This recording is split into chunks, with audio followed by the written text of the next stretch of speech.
All right. So, Stephen, it's great having you here. So, everybody, this is L Sears. He's an American writer and producer, primarily working in television. You probably recognize him as for his works, Xena, Warrior Princess. He actually got to start, which we're going to talk about in our podcast.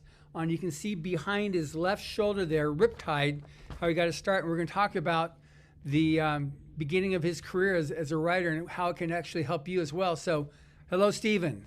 Hey, how you doing? I'm doing great, and it's been a great interview that we had. So, how about just a little bit of a discussion about how you got started and some of what you have to offer for these aspiring writers? Well, I was very fortunate, and a lot of things had happened to me back then. I originally was an actor. I'd come out to Los Angeles to be an actor, and I got interested in writing little audition scenes for myself. That led to myself and my best friend at the time, Bert Pearl.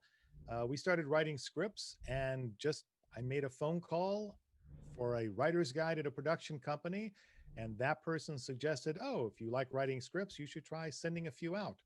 I did, and Bert and I ended up on staff on the first show we approached, which was that show Riptide. That was in 1984. It's done by Stephen J. Cannell Productions. Steve also produced the A-Team, Hardcastle McCormick, Stingray, so many top hit shows. And I worked there for several years on those shows. I worked on Hardcastle McCormick, A-Team, Stingray, J.J. Starbuck, Riptide. And then when I left Stephen J. Cannell, I ended up working on The Highwayman with Sam Jones as the actor on that.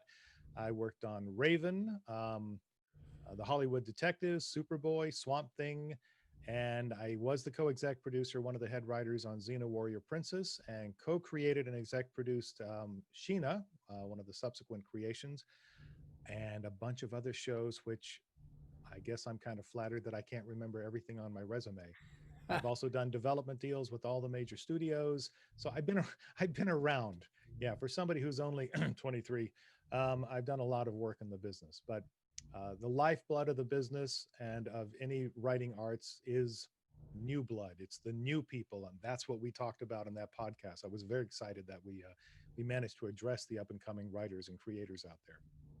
And you even gave a writing challenge to any aspiring screenwriters that you, out of the goodness of your heart, offered to critique. So I'm really excited about that. That part there was maybe my conclusion, but it was just an obvious conclusion. I'm going to draw you back on that because I am accessible online and people do know how to get in touch with me. Yes, I did issue a challenge, homework for somebody. I, however, am not going to be one to grade it or accept your submissions for many reasons, including legal. But no, we did talk about that. Lazy writing doesn't get you anywhere.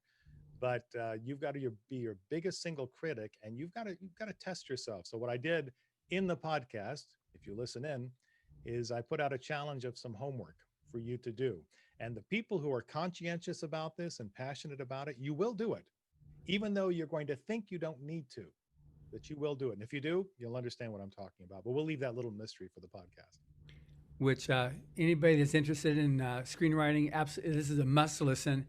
Anybody else just want another tip of how to succeed as a writer, this is also a must listen. So again, thank you very much, Stephen.